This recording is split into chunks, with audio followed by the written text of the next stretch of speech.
Donc dans ce tutoriel, on va voir comment charger un style de couche pour vos projets QGIS. Donc initialement, on avait nos deux couches point et ligne que je vais désactiver et je vais venir créer deux nouvelles couches. Shapefile, nom du fichier, que je vais mettre juste ici, je vais l'appeler point test. C'est une couche de points, voilà. On laisse la projection initiale et pareil les champs. Je vais venir en créer quelques-uns. On va créer pareil les 10. Et on va l'appeler 11. On va l'appeler 43. Et je vais en ajouter peut-être un autre ici, qu'on va appeler 72. Et le numéro complémentaire, le 93. Voilà. Et ensuite, je vais sauvegarder ces entités. Sauvegarder. Et là, maintenant, je vais aller charger le style de cette couche-là sur celle-ci. Donc, pour charger le style, ce qu'il faut d'abord avoir fait, c'est sauvegarder le style de la couche que vous voulez. Donc, dans mon cas, le style ici s'appelle style. Au format KML. Si vous n'avez pas le fichier KML sur votre ordinateur, je vous conseille d'aller voir ma vidéo sur comment sauvegarder un style dans QGIS. Donc pour ma part ici, je reviens sur mon projet, et je vais faire propriété. On se retrouve encore une fois dans la propriété de la couche. Et ici, je vais aller dans le bouton style, juste en bas. Ici. Clic droit, et je vais faire charger le style. Donc là, on a le choix à partir d'un fichier ou à partir d'une base de données locale. Pour ma part, le fichier KML, comme vous l'avez vu, est sur mon ordinateur. Je vais faire à partir d'un fichier. Ce que je veux, c'est récupérer l'intégralité du style. Et donc, je vais aller chercher le fichier qui est style. Voilà, fichier KML, ça ressemble à ça. Ou du moins, le logo de QGIS ressemble à ça. Donc, on a les couleurs et les étiquettes, puisque je pense que c'est la majorité des styles qui sont comme ça. On va faire ouvrir. Ensuite, on va aller charger le style. Dans le cas où vous voudriez simplement avoir, par exemple, la symbologie, vous pouvez tout désélectionner. Par exemple, cliquez juste sur la symbologie.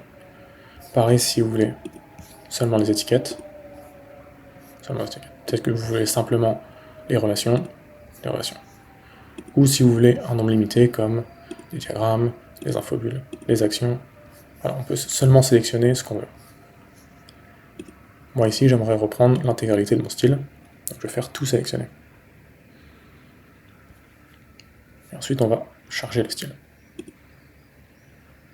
On peut voir dans la propriété que mon point a été chargé. Je m'assure dans l'étiquette aussi que mon texte est bien au format que je veux. Là, vous pouvez faire deux choses. C'est avant de charger, je vous conseille peut-être de décaler un petit peu. On peut voir que, en effet, il est là. Et je vais faire appliquer.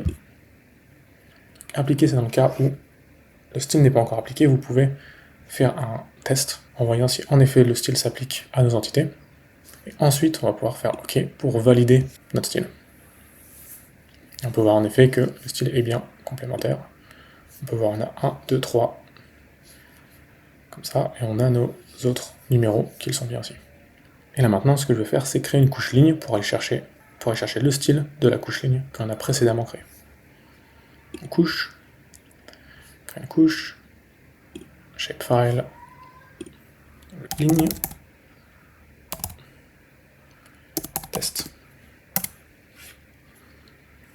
Le fichier, pareil, géométrie polyligne.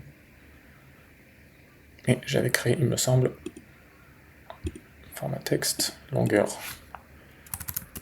200, et le nom afin de pouvoir marquer le nom des lignes. Il n'a pas été ajouté avec des champs, êtes-vous sûr de vouloir? Oui, je veux. Donc là, pour rappel, le style est comme cela. Donc j'ai en fait des lignes en tiré, et j'ai le nom des villes autour. C'est pour ça que j'ai créé en fait la colonne nom, afin de garder en fait la même logique. Si j'avais appelé ma colonne par exemple ville, on n'aurait pas vu le nom des villes apparaître. Donc il faut quand même garder une cohérence dans le nom des colonnes. Ici, je vais créer des entités, faire ça, là. Ça va pas sauvegarder la colonne, en effet. Je vais créer ici directement nom, texte, on va mettre une longueur de 200 pour être tranquille. Et voilà, on a notre valeur.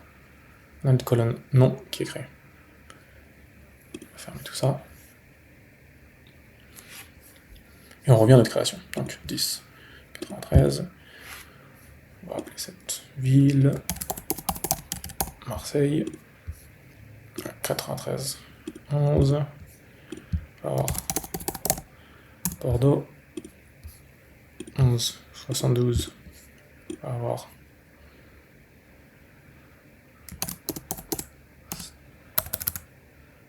Strasbourg. 72, 43, on va avoir Nantes. Et une dernière ville. Au hasard. Montpellier. Parfait. Et là, on va sauvegarder nos entités.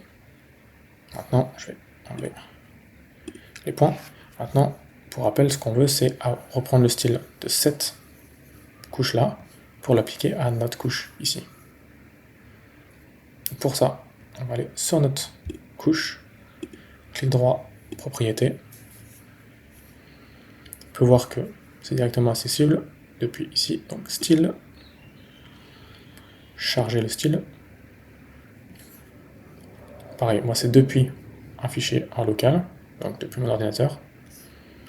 On va aller chercher directement le fichier, style de ligne, ouvrir. Pareil ici, ce que je veux, c'est garder l'intégralité de ce qui s'y trouve, à savoir les étiquettes et la symbologie, puisque le reste est vide. Et on va charger le style. On peut voir que le style est appliqué. Je vais faire OK. Et là, on peut voir que, en effet, le style a été chargé. On va tout mettre. Et voilà, maintenant vous savez comment charger un style pour vos projets QGIS.